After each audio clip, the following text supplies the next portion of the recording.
भारत माता की, 12 और आसपास की जनता की, तो भाइयों बेटे बेटियों दोनों हाथ जोड़ के आपको राम राम, आप सबको प्रणाम।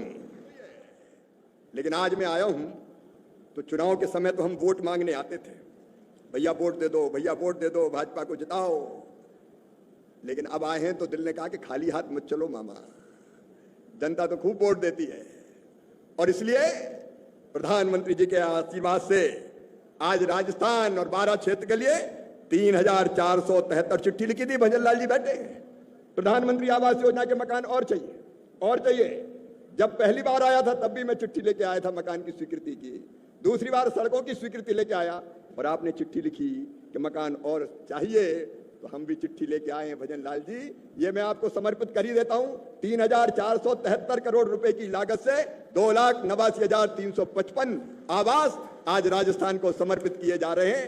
और उसके साथ साथ कृषि विभाग के अंतर्गत आरकेबी बाई और कृषि उन्नति योजना के अंतर्गत 340 करोड़ 59 लाख रुपए की भी ये पत्र मैं आपके हाथों में राजस्थान की जनता के लिए सौंप रहा हूं। माननीय मुख्यमंत्री जी, आप विकास करते रहिए और हम इसमें कोई कसर छोड़ेंगे।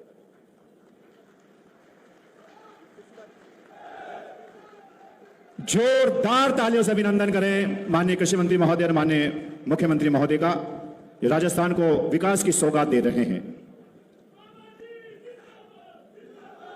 अरे भांजो तुम भी जिंदाबाद। ये तो आई लव यू टू, ये रिश्ते तो दिलों के हैं, प्यार के। और अपने लिए तो प्रधानमंत्री जी के नेतृत्व में जनता की सेवा ही हमारे लिए भगवान की पूजा है। इससे बड़ा भगवान कहां मिलेगा। प्रधानमंत्री नरेंद्र मोदी जी के नेतृत्व में मेरी प्रिय बहनों और भाइयों, एक वैभवशाली, एक गौरवशाली, संपन्न, समृद्ध और शक्तिशाली भारत के निर्माण का संकल्प पूरा हो रहा है। और मुझे कहते हो खुशी है कि मेरे दोनों विभाग भी प्रधानमंत्री जी ने मुझे दिए। एक तरफ मेरे पास है कृषि विभाग, मेरे 12 के किसान भाइयों, अब अगर कृषि मंत्री हैं तो आपकी सेवा के लिए, खेती और बेहतर बनाने के लिए। और मैं अपनी बहनों से कहना चाहता हूं, राखी का दिन भी आ रहा है मेरी बहनों। ये राखी का कच्चा धागा प्यार का अटूट संबंध होता है। प्रधानमंत्री जी का संकल्प है 3 करोड़ लखपति दीदी हमने पूरा कर दिया। अब 3 करोड़ नहीं, 6 करोड़ लखपति दीदी बनाई जाएंगी। लखपति दीदी, ये मैं मजाक नहीं कर रहा, मैं गंभीरता से कह रहा हूं। मैं तो बहन और बेटियों में ही दुर्गा, लक्ष्मी और सरस्वती मैया को देखता हूं। सचमुच में बहनें ही देवियां हैं। और इसलिए एक ने अनेकों योजनाएं प्रधानमंत्री जी के नेतृत्व में भारत सरकार ने बहनों के कल्याण के लिए बनाई है। और अब हमारा लक्ष्य है, आज मैं उद्घोषित कर रहा हूं, 12 की इस पवित्र धरती से कोई बहन गरीब नहीं रहेगी। बताओ, गरीब नहीं रहेगी, हाथ नहीं पसारेगी। 1000-2000 रुपए के लिए तंग होती थी, परेशान होती थी। आजीविका मिशन के अंतर्गत हर दीदी को लखपति दीदी बनाने का अभियान हमने चलाया हुआ है। 16 लाख लखपति दीदी अभी यहां की धरती पर बन चुकी है, राजस्थान की। अब ये 16 लाख के बजाय 32 लाख दीदी लखपति दीदी बनाई जाएंगी। और उसके लिए लगातार हम प्रयास कर रहे हैं। मैं कहना चाहता हूं मेरे बहनों, 13,461 करोड़ रुपया अलग अलग बैंकों से बहनों को काम धंधे के लिए मिला है। और जिनके पास भैया कच्चे मकान है वो भी सुन लेना, साफ साफ सुन लेना, हमारा संकल्प है कोई गरीब कच्चे मकान में नहीं रहेगा। हर एक को पक्की छत चाहिए, एक आशियाना जहां उसके बच्चे गर्मी में, सर्दी में, बरसात में चैन की सांस ले सके। वो एक आशियाना तो चाहिए। चाहिए कि नहीं चाहिए बताइए, जोर से बताओ, चाहिए कि नहीं चाहिए। एक घर तो चाहिए। और इसलिए आज भले 2,89,000 घर दिए, लेकिन प्रधानमंत्री जी के संकल्प को हम पूरा करेंगे। 12 हो, कोटा हो, झालावाड़ हो या प्रदेश का कोई और हिस्सा, राजस्थान के गरीब बहनों और भाइयों, जैसे ये मकान बन जाएंगे, मामा दूसरे मकान की स्वीकृति की चिट्ठी लेके आ जाएगा।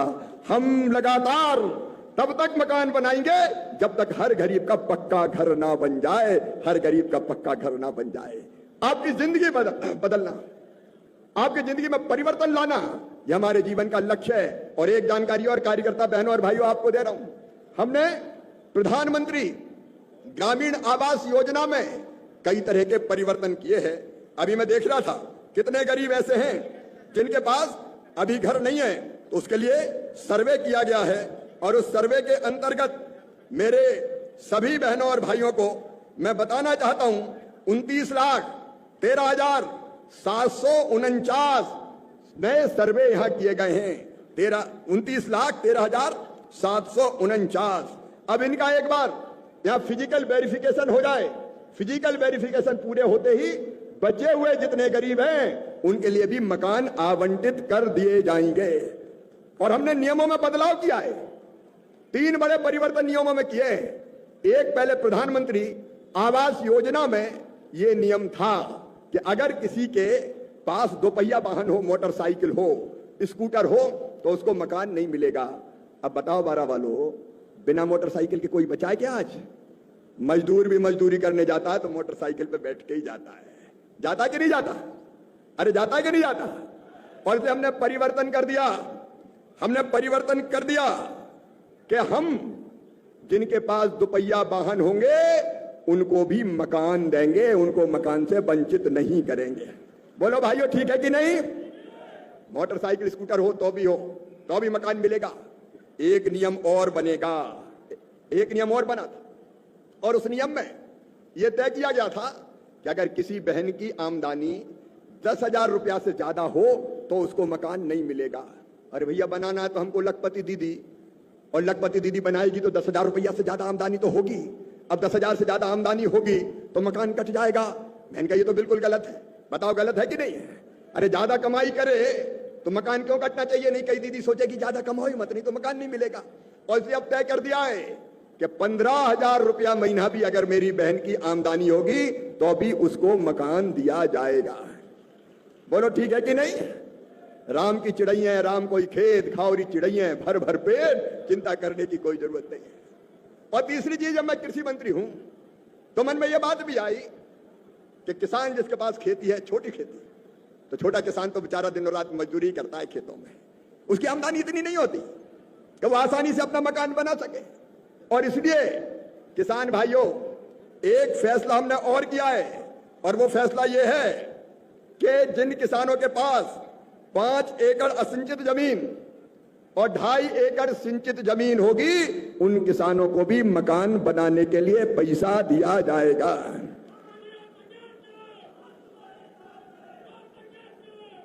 अरे आप मकान बनाओ, हम आपके साथ हैं। तो मेरे किसान भाइयों, अब आपको भी मकान बनाने के लिए पैसा दिया जाएगा। मैं जिला प्रशासन से आग्रह करता हूं, मेरे विधायक साथियों से निवेदन करता हूं कि भैया ये जरा सर्वे ठीक से हो जाए।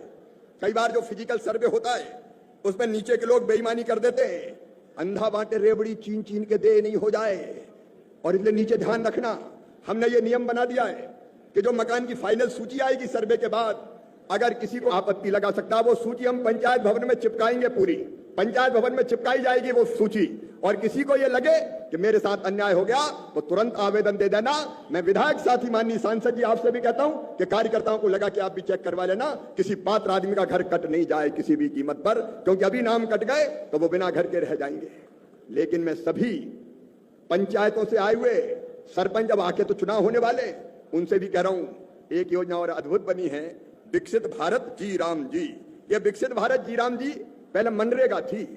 मनरेगा में कई तरह के घपले थे, घोटाले थे, बेईमानी थी, गड़बड़ें थी। तो हमने कहा मनरेगा को टाटा टाटा बाय बाय कहो और मनरेगा की जगह जी राम जी योजना लेके आओ। जी राम जी, जय राम जी की।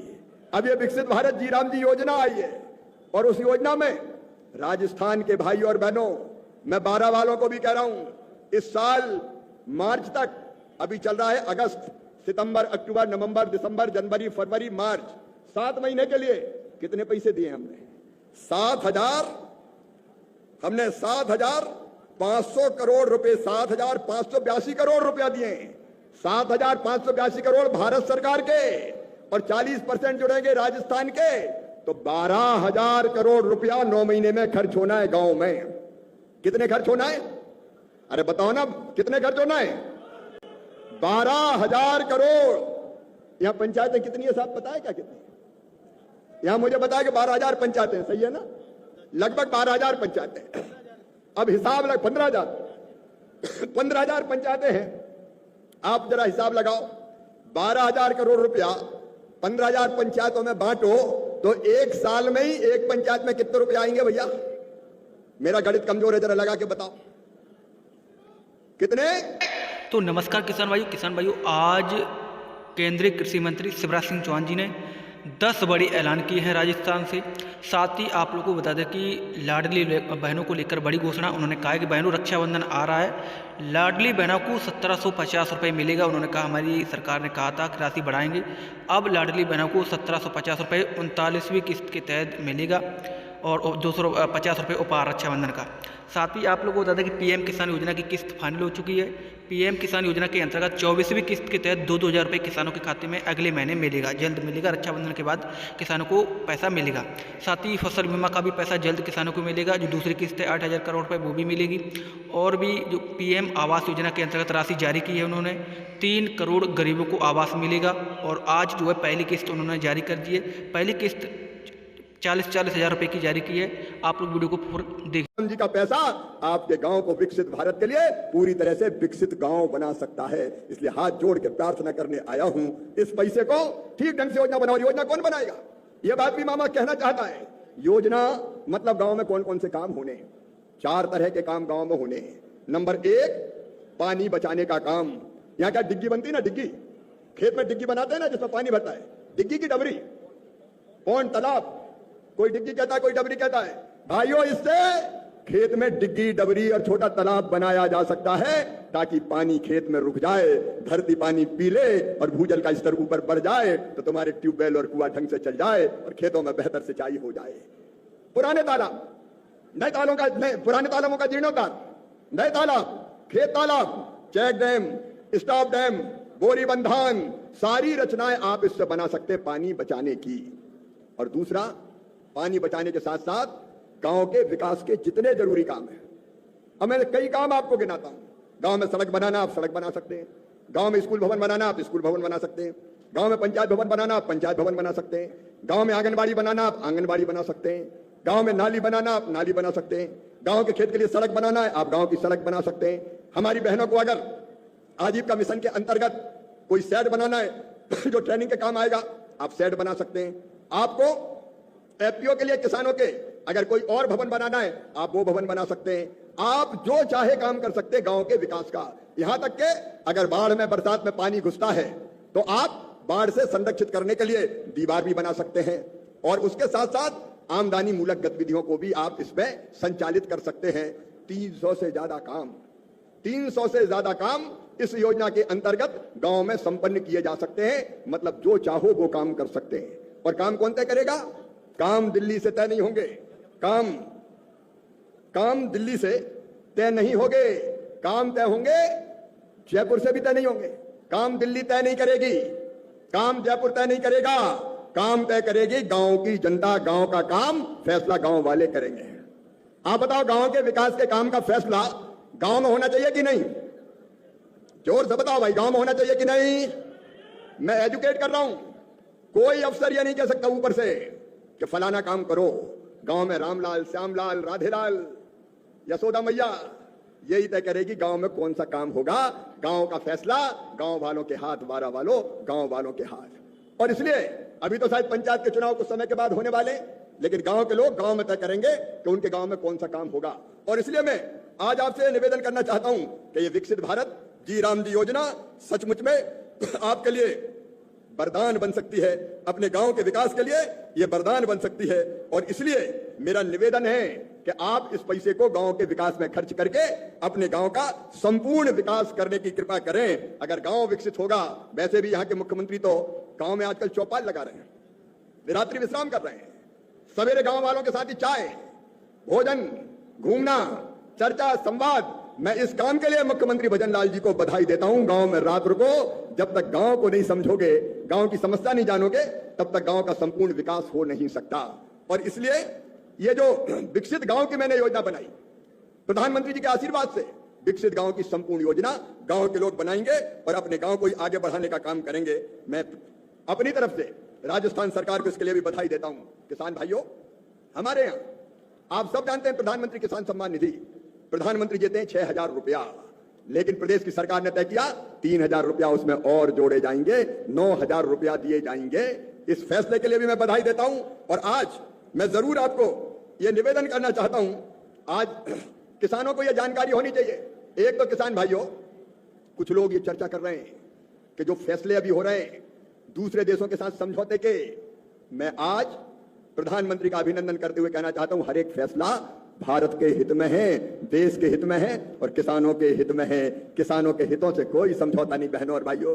चाहे यूरोपियन यूनियन से समझौता हुआ, दुनिया के दूसरे देशों से समझौता हुआ और चाहे अमेरिका से समझौता होने वाला हो, हर समझौता, हर फैसला ये किसान की भलाई के लिए प्रधानमंत्री जी के नेतृत्व में भारत सरकार कर रही है। देखो इतना बड़ा संकट आया मिडिल ईस्ट का, अमेरिका ईरान का युद्ध चल रहा है, अभी भी कई तरह की घटनाएं हो रही है और उसके कारण आप जानते हैं हमें कई तरह के संकटों का सामना करना पड़ा। तेल लेने में हमको दिक्कत हुई, लेकिन सबसे बड़ी दिक्कत आई थी फर्टिलाइजर में, खाद में। हम सच में चिंतित थे कि किसानों को अगर रबी की फसल में, खरीफ की फसल में ढंग से खाद नहीं मिला तो किसान कहां जाएगा बहनों और भाइयों। लेकिन मैं प्रधानमंत्री जी का अभिनंदन करूंगा, हमने फैसला किया जिस भी कीमत पर मिले, जहां भी मिले, हम खाद तो खरीद के लाएंगे और अपने किसान को खाद उपलब्ध कराएंगे। आज आपको पता है यूरिया की एक बोरी आज जो भारत सरकार मंगा रही है वो आ रही है 3,000 रुपया में। यूरिया की एक बोरी 3,000 रुपया में, लेकिन किसानों को हमने फैसला किया 3,000 नहीं, इस बढ़ी हुई कीमत का बोझ हम किसान के कंधों पर नहीं आने देंगे और भारत सरकार इस बोझ को अपने कंधों पर उठाएगी। इसलिए 3,000 रुपया की यूरिया की बोरी 266 रुपया में किसानों को दी जा रही है। हम एक नया पैसा नहीं बढ़ने देंगे किसान भाइयों। इस फैसले पे किसान भाइयों प्रधानमंत्री जी का अभिनंदन कीजिए, ताली बजा के स्वागत कीजिए। 3,000 की बोरी 266 में। हाँ, कुछ बेईमान जरूर है जो यूरिया को ब्लैक करने की कोशिश करते हैं, कालाबाजारी करने की कोशिश करते हैं।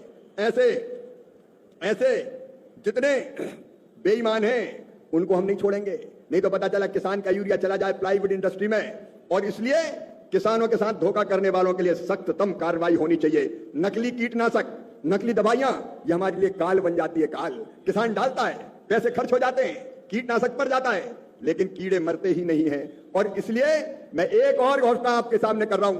भारत सरकार ने तय किया है संसद के अगले सत्र में हम घटिया कीटनाशक, नकली कीटनाशक, पेस्टिसाइड और नकली या घटिया बीजों के लिए नया कानून बनाएंगे जिसमें कड़ी से कड़ी सजा बेईमानी करने वालों को दी जाएगी। हम छोड़ेंगे नहीं। अब ये 1962 का कानून जिसमें थोड़ी बहुत सजा मिलती है, जिसमें केवल 500,000 रुपया जुर्माना होता है, लेकिन अब जुर्माना हो या भयंकर अपराध हो तो चाहे सजा देने का सवाल हो, ऐसे बेईमान छोड़े नहीं जाएंगे। नया कानून बनेगा। बोलिए बनना चाहिए कि नहीं बनना चाहिए? जोर से बताओ, बनना चाहिए कि नहीं बनना चाहिए? बेईमानों को नहीं छोड़ा जाएगा। पेस्टिसाइड एक्ट भी आएगा और बीज सीड एक्ट भी आएगा किसानों के हित में। किसानों के अधिकार को संरक्षित करते हुए अच्छे बीज मिले और गड़बड़ करने वाली कंपनी और व्यक्तियों तो उसको सजा मिले, इस बात का भी हम प्रबंधन कर रहे हैं। मैं आप सबसे ये निवेदन और करना चाहता हूं कि भारत सरकार खेती के लिए, किसानी के लिए, गरीबों के कल्याण के लिए अब प्रधानमंत्री ग्राम सड़क योजना की निरंतर हम नई सड़कें दे रहे हैं। पिछले समय जब मैं आया था तो प्रधानमंत्री ग्राम सड़क योजना की सड़कें मैं मुख्यमंत्री जी के हाथ में सौंप के गया था। अभी प्रधानमंत्री ग्राम सड़क योजना के चौथे चरण का हम वेरिफिकेशन कर रहे हैं और वो चरण स्वीकृत होते ही हम चौथे चरण के सेकंड फेज की सड़कें भी 12 को भी आपके क्षेत्र को भी देंगे, जो सर्वे में आएगी आबादी के हिसाब से।